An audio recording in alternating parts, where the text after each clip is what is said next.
Hi, everyone. Welcome back to Distance Discussions. I am here with my friend Dana Olinsky. We have known each other since we were campers at Camp Harlem. And Dana is now a costumer and costume designer in LA. She's worked on shows like Mad Men and Switched at Birth and The Good Place and Brooklyn Nine-Nine. So hi, Dana. Thanks for being here. Hi, thanks for having me. So, since I've known you when we were 12 or 13 years old, you've always been into fashion and theater. And so, when did you know that you wanted to be a costume designer?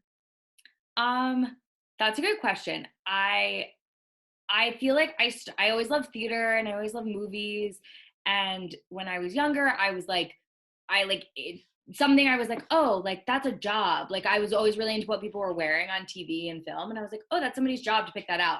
And I like figured that out pretty early on, like even probably around like when we were in Arva, like 12, 13 years old. I like it was like on my radar, and I did acting and stuff. And my brother also did acting, and it was kind of him who was like, oh, you should do costumes. And I was like, oh yeah, that totally makes sense. So I did it all through high school in my high school theater program. And then I ended up applying to college for costume design. So I went to Emerson, which is in Boston, and I have a BFA in theater design technology with an emphasis in costumes, which is like the weirdest degree ever, but it's very specific.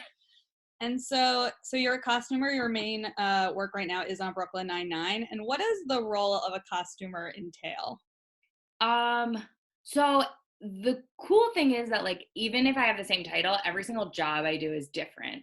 Um, I mean, literally right now we're in quarantine. So I'm not working, which is also like says a lot about the industry that I work in. It's all freelance. It's all based by project. So when I like as a costumer, I get hired on a team in the costume department. So the person that hires me is like the head of the department, which is the costume designer or the costume supervisor. And I can get hired like many ways. Like it could be somebody I know who's the same level as me, someone who's I've worked with before, someone who just needed somebody and they just asked somebody who knew me and sent my name. I get like random texts all the time like, hey, are you free to work? Are you free for this? And it could be like a 1 day job or like a week long job. So it's very like costumer is like I could be doing, I'm not answering your question, sorry. Costumer is like I could be doing like a million different things. Like I could be on set with actors, doing principal actors, like getting them ready and making sure everything on camera looks good. Or I could be dressing background, or I could be shopping, or I could be organizing shoes, or I could be like doing returns. Like my last job actually before quarantine, I was helping a show wrap, which means the show was over. I didn't even work on the show. They just like needed help and I was free. And I just went and literally like organized clothes, packed boxes, sent returns back to costume houses, and like really not fun stuff. But like, you have to pay the bills, and like I don't mind it, but it's like it can be very not glamorous. Yeah, well, I know you and I always joke about, you know, how cool it is that you work on a TV show, and it does seem really glamorous from the outside, but it's incredibly hard work. A lot of days you're up way before the sun comes up, and Yeah. late into the night. And so, what is it really like to work on a set, especially on a set of a major TV show?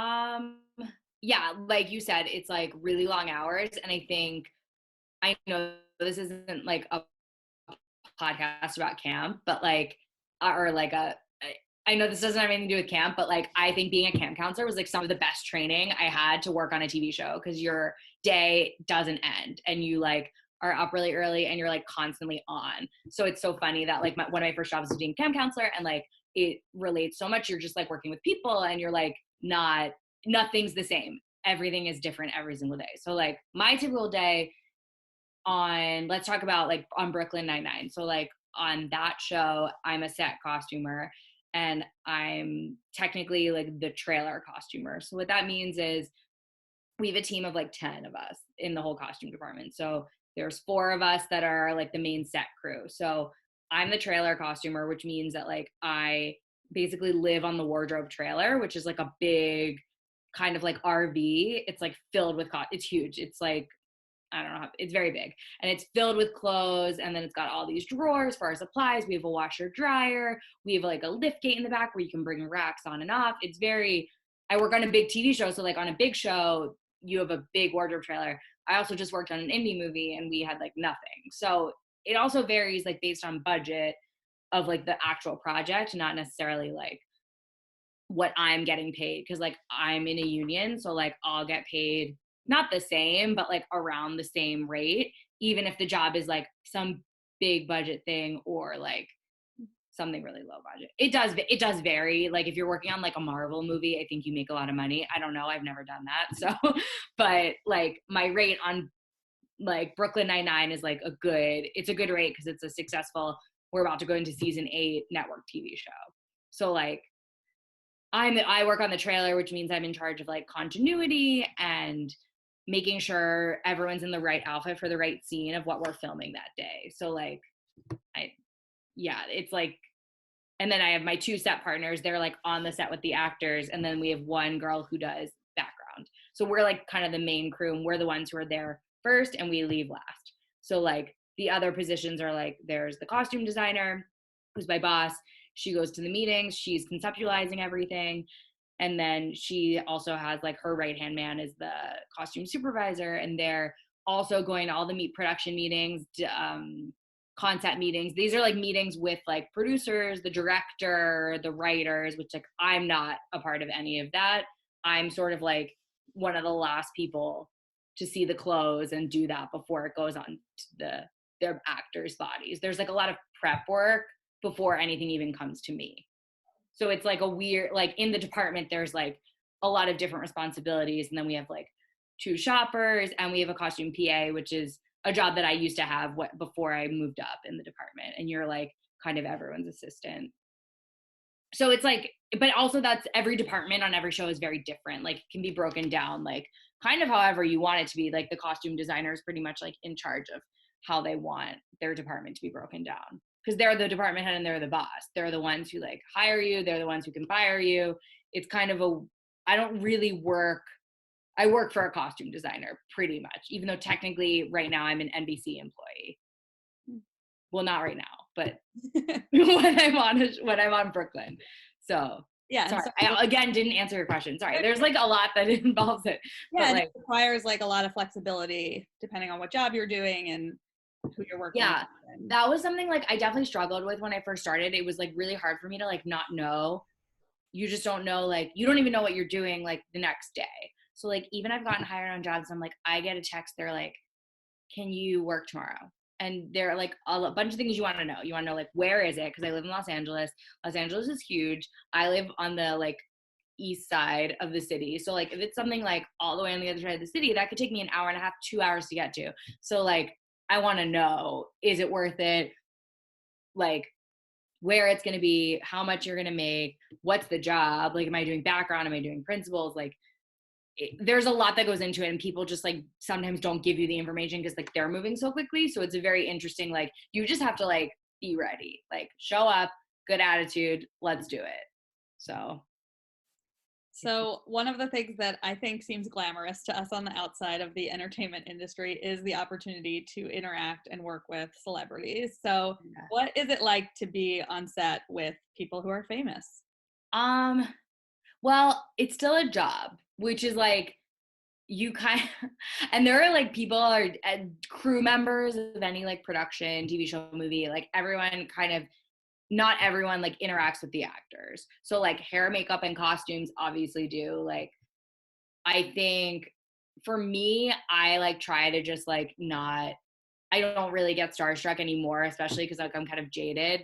But if there's someone I really love on set, it's hard because you're just like, oh my God, I love you. But then you like can't be weird because like you're also at work, and you kind of like, something I try to do is like you just treat them like a normal person, and then they usually will want to be like, they know that you're like safe. Because I think a lot of actors like have their guard up a little bit, as they should, because they're not just gonna like, I don't know, people are weird. People say, I've seen people say really weird stuff to actors on set, and you just like don't want to be that person. I've also seen people like get fired because they like got too close, or like it's, I'm trying to think of one example. There was like, we were shooting Brooklyn Nine-Nine, and like a background actor was like in the scene, like was supposed to talk to one of the actor, like the main actors, like, and they like said something really inappropriate and weird, and then they had to like call the AD and be like, you got to get them out of here. Like it was just like uncomfortable. So like it can, you just like, yeah, you just like kind of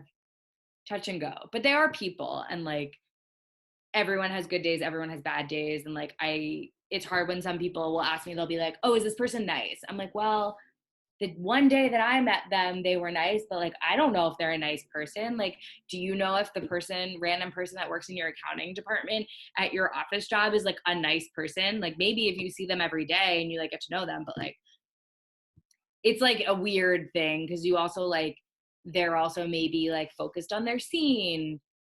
Like that was something I think that like I had to learn when you're like, for my job, if I'm on set and I need to like say like something I would have to do is like, if an actor is like, they're about to shoot, they're doing rehearsal, then they stop, and that's my moment. It's called last looks. So like they'll do a rehearsal of the scene in their cost, like they're usually dressed, sometimes not, it depends like what time of day it is. Like the first scene up of the day, like usually no one's in their costume, they're just like rehearsing. So then the camera and lighting department can like move stuff around and like get the scene ready to be shot, and then the actors will come in at the last second again. Their stand-ins will stand there to do lighting and like all that stuff, and then the cast will come in and do like a final, they call it first team rehearsal, because first team is like the main cast, second team is the stand-ins. So they'll do like a last first team rehearsal, and then right after that I have like a minute to like fix whatever I need to fix. And sometimes it's like hard because you're like have to put on jackets, or you have to take off their warming jackets, or you have to like, you only have a second, or like if your boss is like, oh, we don't like that shirt. It's like, it can be like very hectic, especially like you have 1 second and like you do not want to be the person that's holding up camera. So like the person, the AD, it's like the assistant director, they'll be like, okay, last looks. So I have a second. So I'll be like, you also don't want to get in their face because like they might be running their line. So it's like a dance. You just like have to like I'm constantly watching my actors and like watching what they're doing, who they're talking to, what they're saying, because I want to know when it's an okay moment for me to step in. Because that's my whole job, is like get my stuff done and then get out of the way.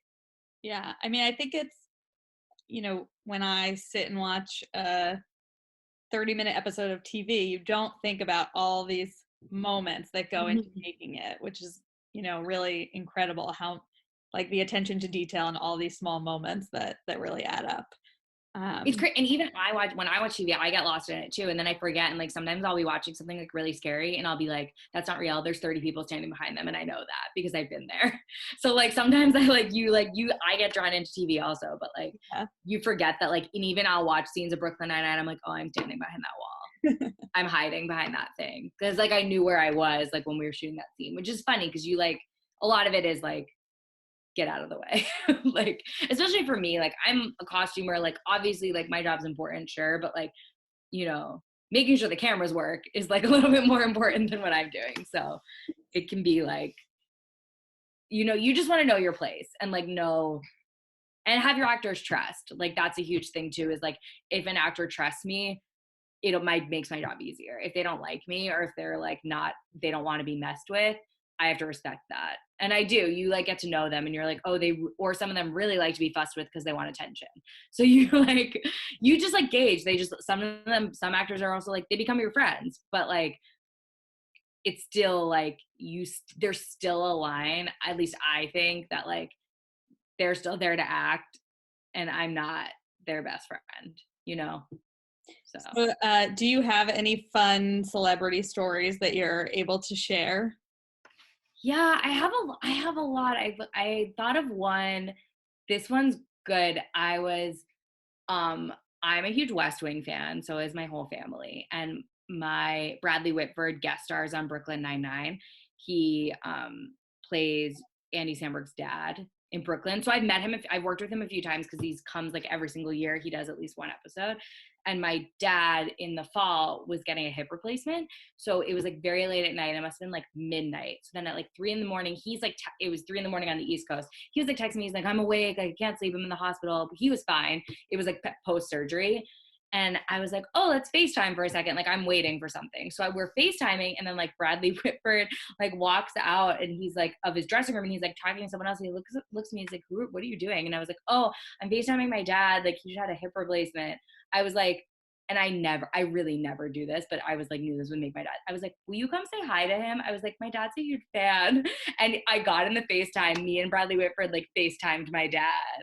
It Oh, was very, so cool. yeah, and it was so funny. And my dad was like, my dad didn't like screenshot it, and he was very upset. But I think he was like, what's happening? But it was really funny because I was like, my dad's in the hospital, but like he's fine, don't worry. Like he just had a hip replacement. Like it's not. It was like, it was funny, but he was very nice and like very willing to talk to fans. I'm sure he has a lot because he was on a big successful TV show. But yeah, it's like midnight, and we're like, I'm sure he was exhausted, but you know, I'm trying to think of other good stories. It'll come to me as we talk. Maybe I'll think of one. So as you mentioned before, it's a weird time to be in the entertainment industry during Yes. this pandemic. So what has it been like for you or for your friends to kind of go through this as an employee of that industry? I mean, it kind of happened really quickly. I actually was on vacation, like a planned vacation, like right before like everything shut down. I had a job. I was supposed to start a pilot on like March 16th or something, and they basically sent us an email. It was a kind of slow. It was like the production company was like, "Oh, like we're going to shut down for 2 weeks." So I was like, okay. And like, obviously everybody's talking and everybody's work is closing. And I was like, obviously I can't go to a film set. We're not filming anything. And then after 2 weeks, they were like, yeah, we're shutting down. Like, we don't know what's going on. So there's been really no answers. I've had like some Zoom calls with like my costumer friends, and we're all like, what have you heard? What do you do? Like, what do you know? And like, they're really just like, as far as I know, like nothing's filming right now and nobody really knows when it's going to start. So that's kind of stressful because obviously like I can't make money unless I'm working. That's how it works. Like if you're not working, you don't make money. You're contracted like per show. So yeah, and I have no control over like what's filming. So it's tough, but it's also like that's the life, and like I've always lived that way. And also like this is also the only job I've really had. I've never had an office job. Like I came right out of college and like started working on TV shows. So I was really lucky, but that's also like I've always known this life of like I've never had a stable job where it's like, oh, this is your job. It could be forever. Like never. Everything always ends, which is cool because sometimes if you have a really terrible job, you're like, okay, well, this will end. So it's kind of a weird, but you get used to it because that's how the whole industry works. So like I'm used to this. Like I'm used to like having time off, not this much time, this is long. And now we're going into like week 4, which is I've never had more than 3 weeks off not working. So Yeah. Well, I've always had a lot of respect for you, always, for kind of living that life that sometimes you're not sure what's coming next, and you're constantly having to hustle and find, jobs. it's And hard. It's hard because you just don't know. And there's nothing. And it's hard when you're like, my friend's getting married. And I'm like, I don't know if I can go. So that's tough. Like it's tough with like family stuff. I mean, I've been able to navigate it, and luckily like the people that I work with on Brooklyn and The Good Place, it's all the same crew. Like everyone's super understanding, and especially at the beginning of the season, you could be like, "Hey, my best friend is getting married this weekend. Like, can I take this one day off?" But you have to cover yourself. Like it's not like you can like it's weird like if you don't work, you don't get paid. So if I want to take a day off, I don't get paid for that day. So like I have to replace myself because there has to be a body in my position. So it's like a weird, even like, even if you're sick, like you have to replace, like if you think you're sick, like one time I got really sick and my boss was literally like, just tell me if you're going to come in tomorrow or not, because I just need to replace you. She was like, I don't care that you like, she's like, I want you to get better. Like, but like, we just need to know if we need to replace you or if you can work. So it's like very like cut and dry. Like, yeah. right, because if someone's not there, like things don't happen that have to Yeah, happen. exactly. Like if I'm not there, my job won't get done. Yeah. So it's not like I don't even know what it's like in other offices, but maybe sometimes like, and as we're learning right now in the current climate, like people can work from home, or you could be like, it's okay if you like your work maybe gets behind a day, like, or if you like something, but like mine can't because it's like a body's physically there doing my job. It's like going through and just, it's weird. It's like not normal. Yeah, it's a very like, I guess, unusual, uh, Hmm. work setup. Yeah. Um, so my last two questions are things that I'm asking everyone I'm interviewing. So first, what is one piece of culture, TV, movie, book, music, whatever that you've consumed during this pandemic that you've enjoyed or has distracted you? Okay. I'm currently watching The Sopranos, which I've never watched before. I'm on season 3. I'm loving it. It's an incredible show. I Yeah, it's great. I'm from New Jersey, so I like enjoy that part of it, but also it's just like very well written, very dramatic, great characters, great acting. You can't ask for anything more. I also am watching the current season of Survivor, which I love Survivor when I was a kid, and I kind of stopped watching it. And then this season, I just like during quarantine, I like caught up, and then I'm like watching it now. So that's fun because there's no sports. Not that I'm a big sports person, but if you're into sports and you need someone to watch, try Survivor. That's my tip. I love it. Maybe I'll Yeah. have to do that because I am missing sports. Yeah, no, it's actually like it's competitive. It's like a nice like, oh, who's gonna win Yeah, competition yeah. thing. And The Bachelor's over, so I need some competition. Yeah, seriously. And what is something over the past few weeks that has inspired you or given you hope? Um, I'm just loving like how many people are creating things like during this time. Like obviously like I've been on Instagram a lot and like a lot of people I follow are like other like fellow crew members, other people who do costumes, other people who are just like creating content and like a lot of people are just I'm just inspired by everyone who's like doing things and like you're like doing something with your time that's valuable and like I'm cooking a lot, which you could say is valuable for me, nobody else, but it's like I think the important thing during this time is like find something that's like going to distract you and you can like really focus on, but like better if like you can do something that's like helping other people or like inspiring other people. A lot of costumers are making masks, which is nice. I mean, they can't if you have like I have fabric, but it can't like go to like a hospital, but it could go like to a nursing home or homeless shelter, people who can't get masks. And I have that skill. So that's something I'm hoping to do this week. And it's just, however you can help. We're all stuck at home and it's hard to feel kind of helpless right now. Yeah, for sure. Well, I look forward to seeing your masks. I wish I could. I know this is good. Don't make me do it. I've just been a little bit I lazy. wish that I could sew and be helpful in that way, but I know that's the thing too. I'm like, I have this skill. I have a sewing machine. I really should be doing it. one So day. it's good. So, Yeah. but thank you so much for joining and giving us a little inside look into what it's like to work in TV and as a costumer. And thanks everyone for tuning in. See you next time.